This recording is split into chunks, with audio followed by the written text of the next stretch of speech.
하나님을 다시 만납시다.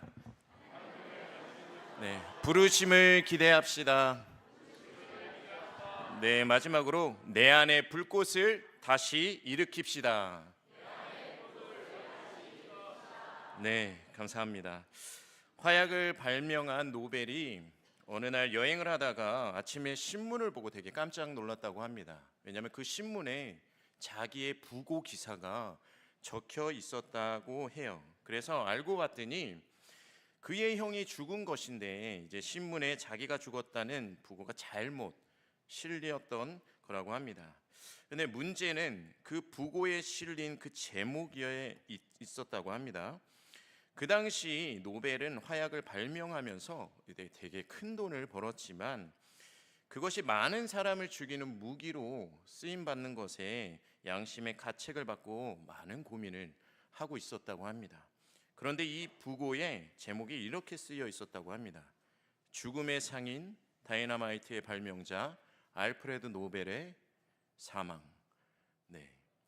이로 인해서 이제 세상 속에서 자신의 평판이 어떤지 노벨이 너무도 잘 깨달았고 큰 충격을 받았다고 합니다.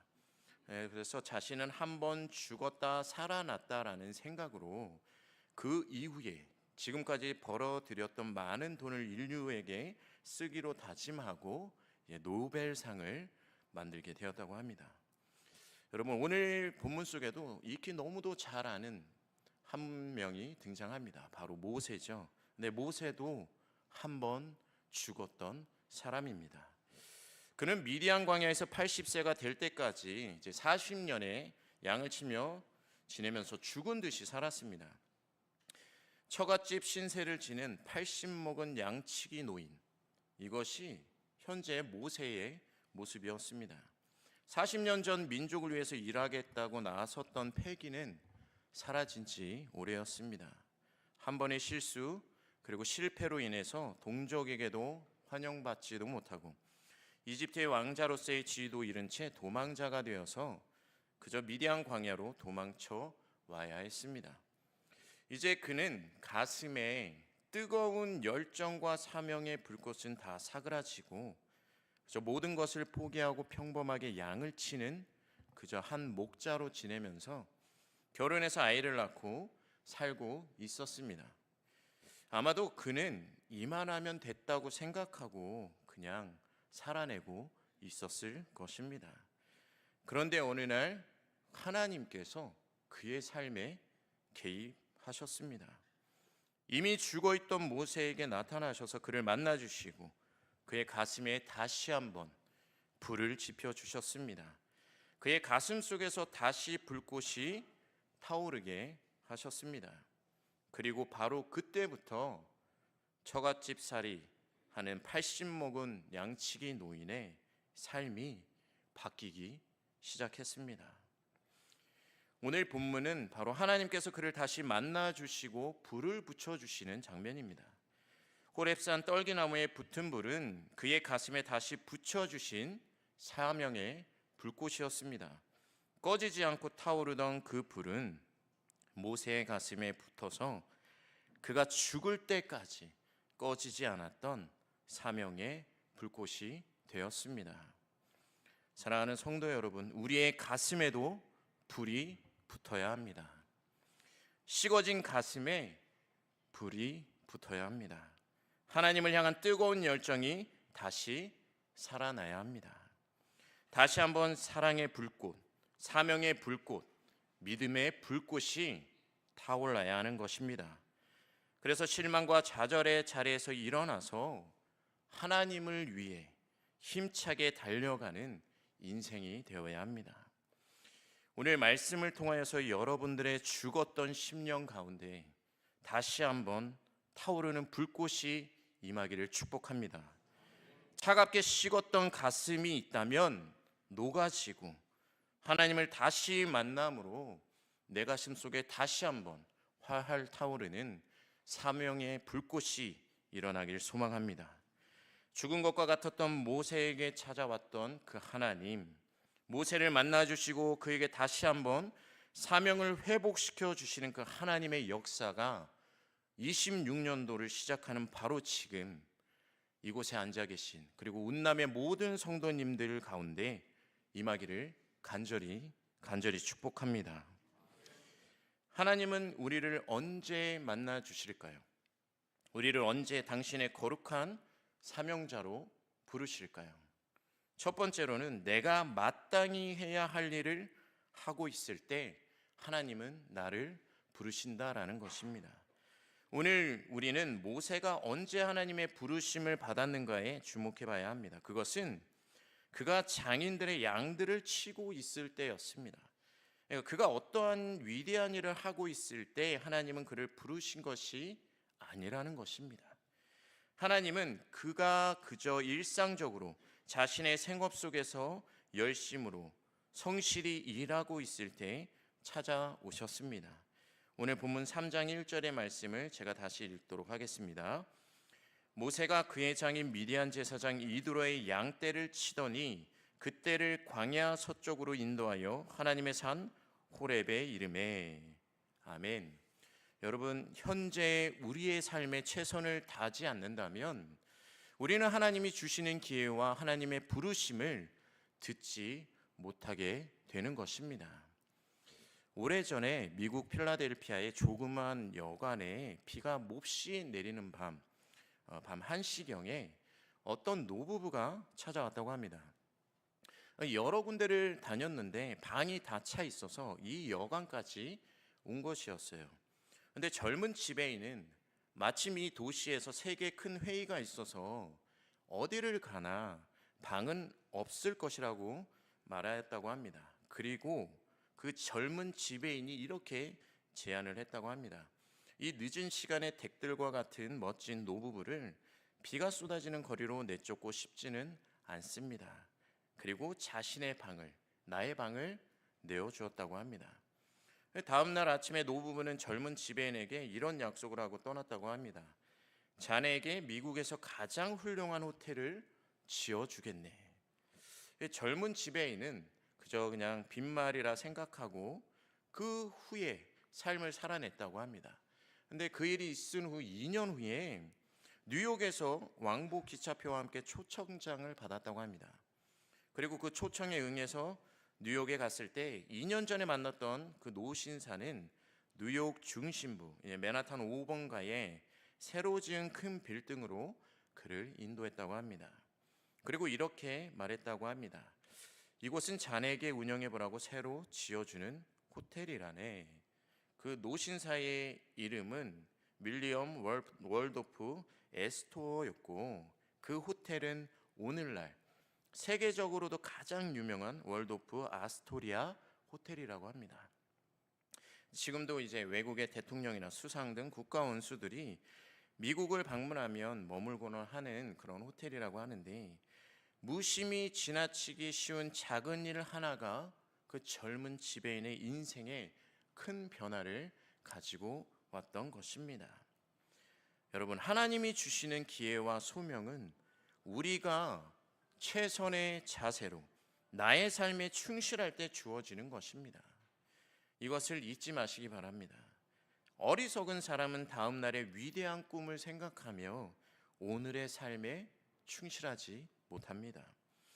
정말 하나님께서 주시는 위대한 소명을 감당할 수 있는 사람은 지금 그 자리, 내가 서 있는 이 자리에서 최선을 다하는 사람이라는 것입니다. 두 번째로는 진정으로 다른 사람을 이해할 수 있을 때 하나님은 우리를 부르신다라는 것입니다. 출애굽기 2장 22절의 말씀입니다. 제가 읽겠습니다. 그가 아들을 낳음에 모세가 그의 이름을 게르솜이라 하여 이르되 내가 타국에서 나그네가 되었음이라 하였더라. 아멘. 애굽 왕궁에서 왕자로 편하게 살던 그는 동족의 아픔과 고통을 충분히 이해할 수 없었을 것입니다. 이것이 모세가 처음에 실패했던 이유였습니다. 그는 무조건 동족을 도와주기만 하면 된다고 생각했습니다. 그래서 힘만 있고 의욕만 앞섰던 것입니다. 하지만 그는 동족들의 고통스러운 삶을 이해하지도 못했고 그들의 아픔을 자신의 아픔, 자신의 문제로 받아들이지도 못했습니다. 여러분, 이러한 리더자를 사람들은 신뢰하지 않습니다. 이유는 자신에 대해서 알지도 못하고 이해하지도 못하는 사람이라고 생각이 들면 사람들은 마음을 닫아버리기 때문입니다.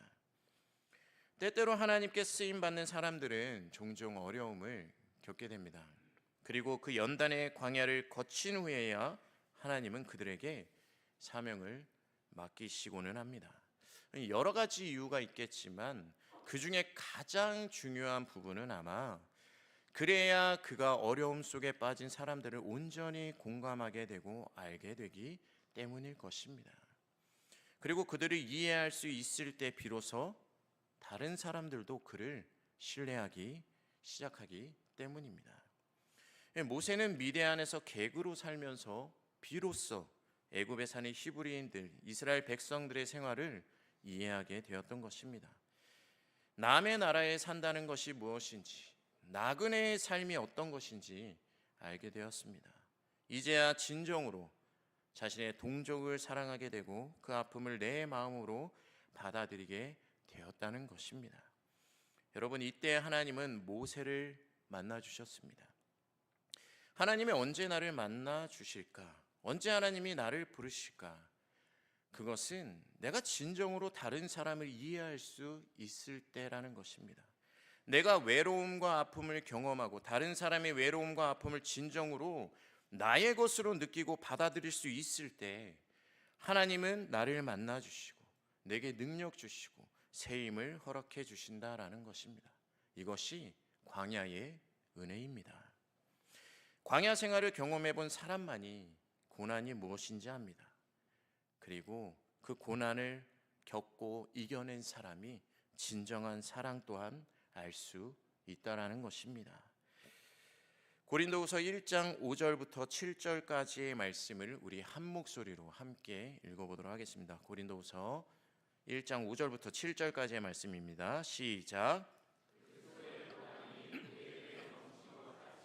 우리가 받는 위로도 그리스도로 말미암아 넘치는도다.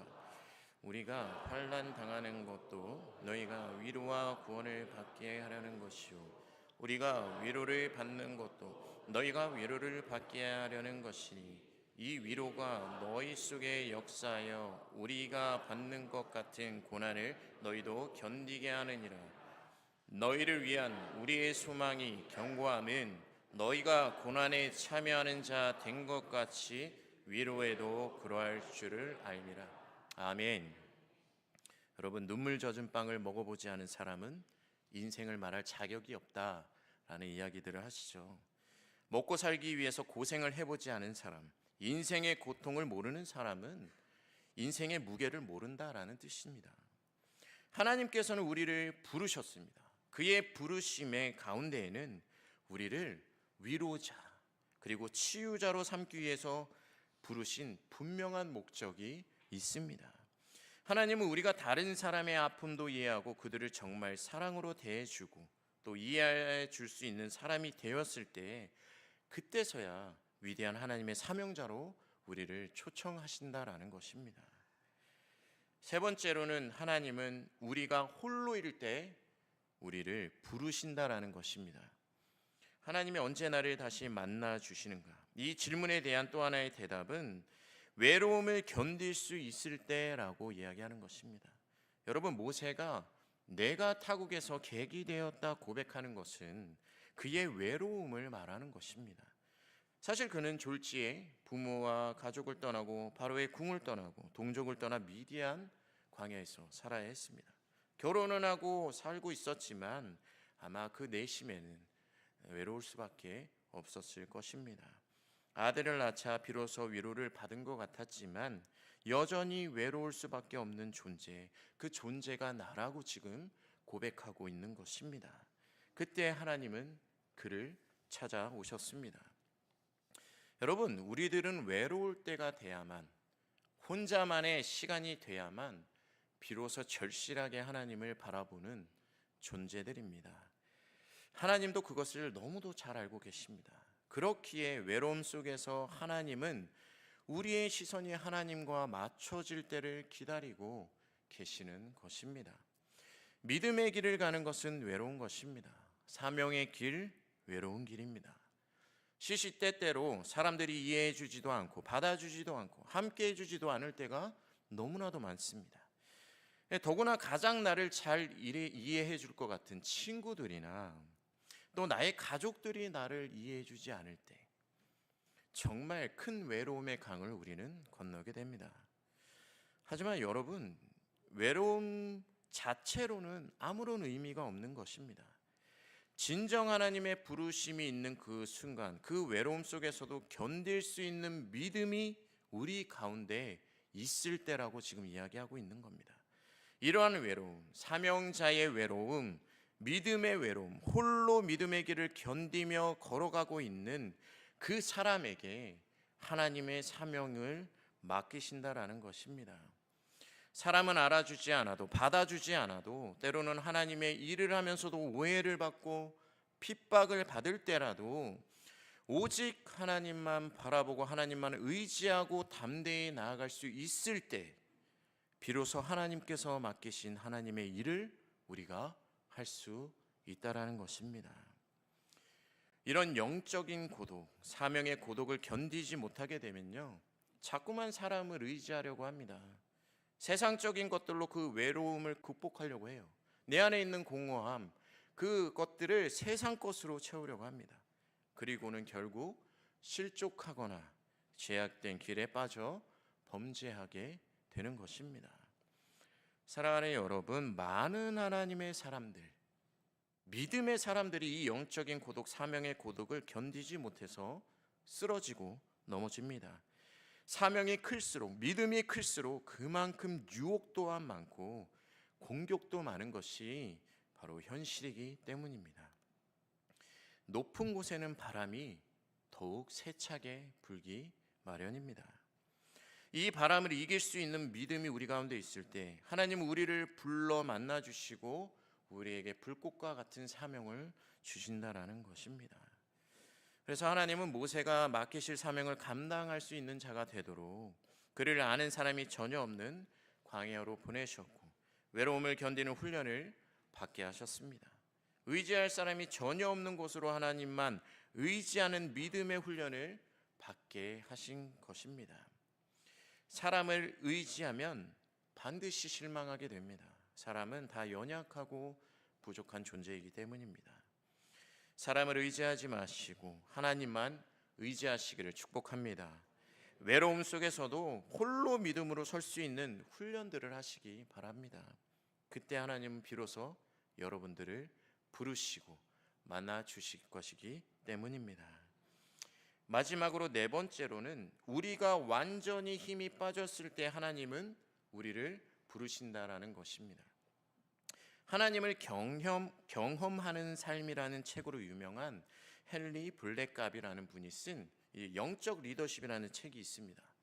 이 책에는 블랙가비가 영적 리더십에 대해서 이렇게 한 줄로 정리를 하고 있습니다. 영적 리더십이란 결국 사람들을 움직여 하나님의 일을 하게 하는 것, 하나님을 따르게 하는 것이다.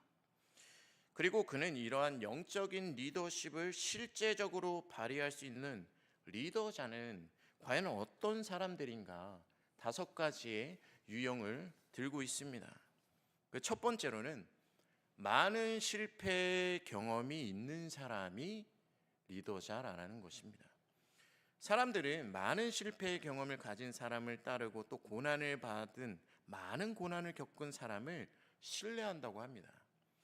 그렇게 오히려 많은 실패와 경험을 했다고 하는 것은 신뢰할 수 있는 영적 리더자의 조건이라고 합니다. 두 번째는 성령이 함께하는 사람이 리더자라는 것입니다. 사람의 마음을 움직일 수 있는 분은 성령님이시기에 그의 이끌림을 받는 사람이 진정한 리더자라는 것입니다. 또 세 번째로는 하나님 앞에서 자신과 공동체에 대해서 책임지려고 하는 사람이 리더자라는 것입니다. 알다시피 책임감이 없는 사람은 결코 리더자가 될 수 없습니다.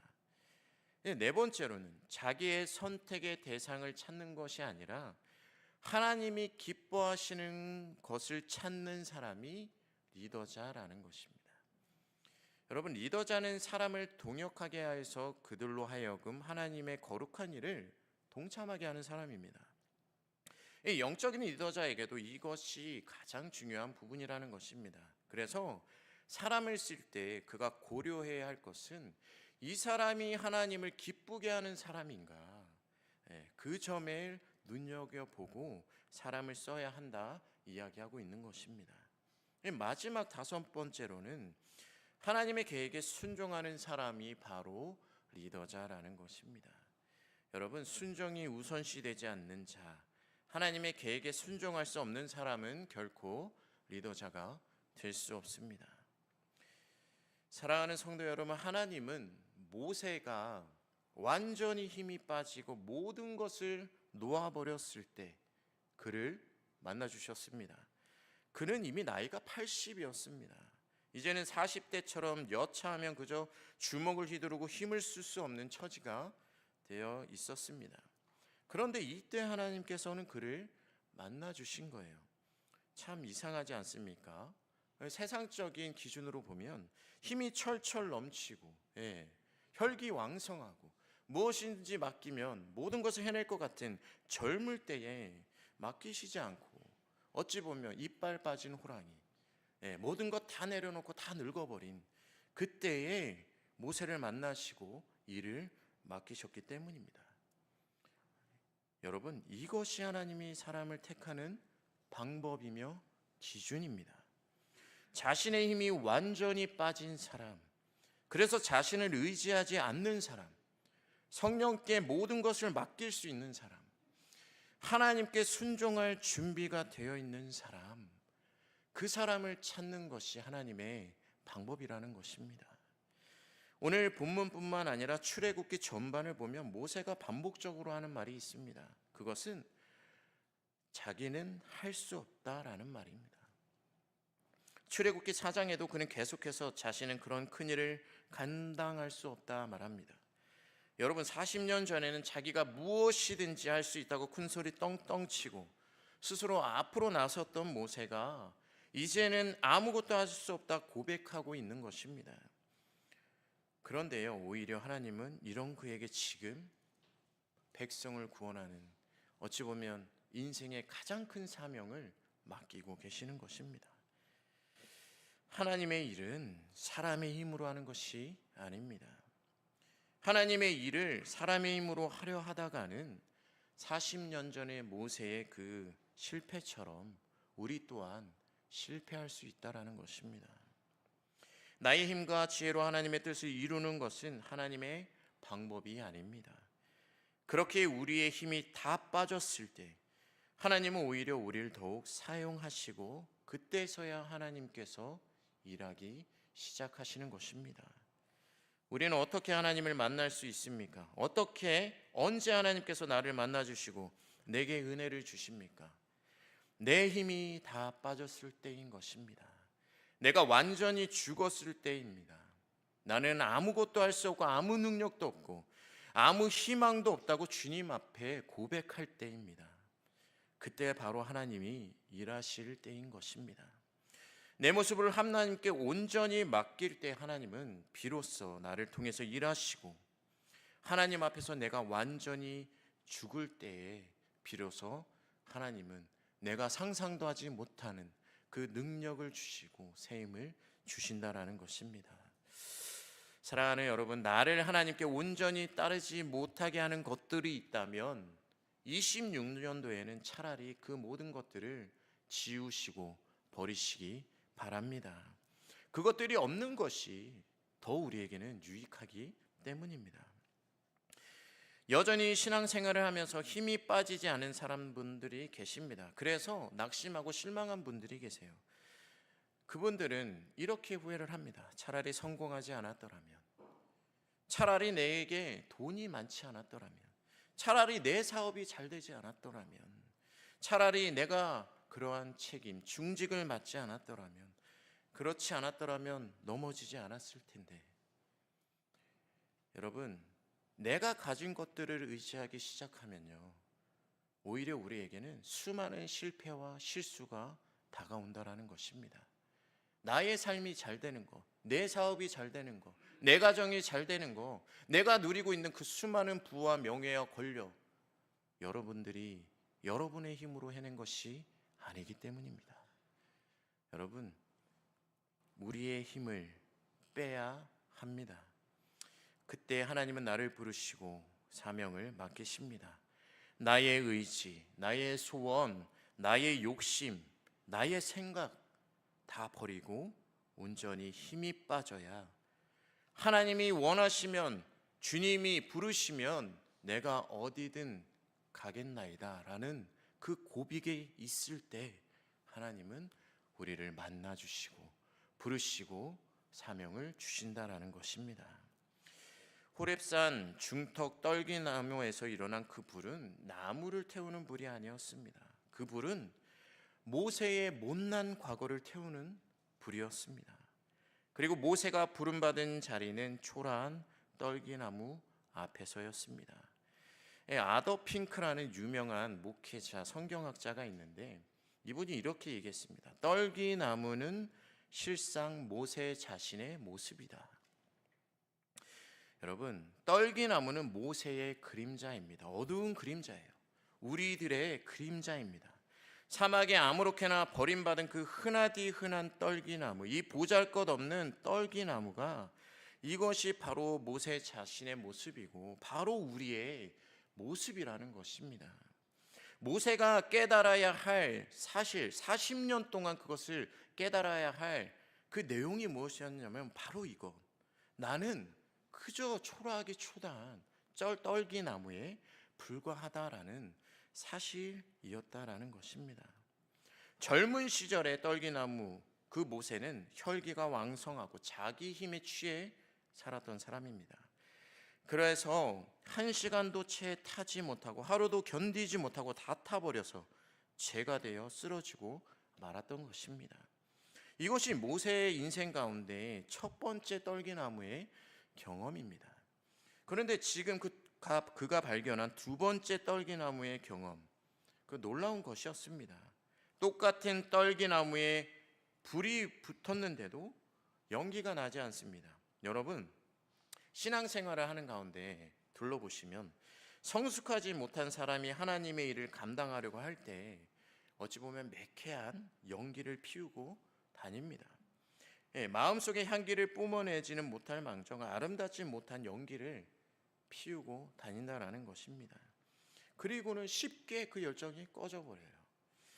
그러나 지금 모세의 눈앞에 이 떨기나무에 벌어지는 현상, 불이 계속 피어오르고 떨기나무가 아름답게 타고 있는 것입니다. 매캐한 연기가 아니라 거룩이라는 향기가 피어오르고 있는 것입니다. 떨기나무가 이처럼 놀랍고 아름답게 변한 이유가 무엇입니까? 왜 무엇이 이 떨기나무 그것을 변하게 했습니까? 영광의 하나님, 야훼의 하나님이 이 떨기나무에 임하셨기 때문입니다. 사랑하는 여러분, 우리 그리스도인의 가치와 능력은 바로 하나님의 임재부터 시작되는 것입니다. 나 혼자 서 있을 때는 무력하나 우리 힘으로 살아보려고 할 때는 무능하나 하나님의 임재를 경험하게 될 때 우리의 인생은, 우리의 쓰임받게 되는 우리 존재는 유능하고 유력한 존재가 된다라는 것입니다. 사랑하는 성도 여러분, 오늘 헌신 예배를 드리고 있는 기관장님들, 떨기나무에 꺼지지 않는 불꽃은 마음을 태우는 불꽃입니다. 희망도 소망도 사늘하게 식어진 마음을 뜨겁게 한 불꽃이었습니다. 죄악을 소멸하고 인간의 삶을 거듭나게 하는 불꽃이었습니다. 사명의 불꽃, 성령의 불꽃이었습니다. 믿음을 회복하고 사랑을 회복해 하는 불꽃이었습니다. 그리고 하나님은 지금 우리에게 이렇게, 아니 나에게 이렇게 말씀하고 계시는 것입니다. 사랑하는 누구야, 내가 너에게 임한다면, 내가 너의 삶을 붙잡는다면 너는 다시 할 수 있단다. 다시 일어설 수 있단다. 다시 불꽃을 피울 수 있단다. 잠깐 있다가 꺼지는 매캐한 연기를 피우는 인생이 아니라 꺼지지 않는 거룩하고 찬란한 빛을 발하고 아름답고 거룩한 삶으로 변할 수 있단다. 너는 잊지 말고 기억하거라.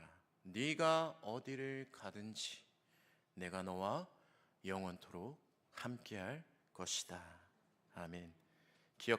기억하시고 또 이 말씀을 마음에 심령에 품으시고 26년도 꺼지지 않는 불꽃으로 활활 타오르는 우리 모든 성도님들이 되시기를 간절히 축복합니다.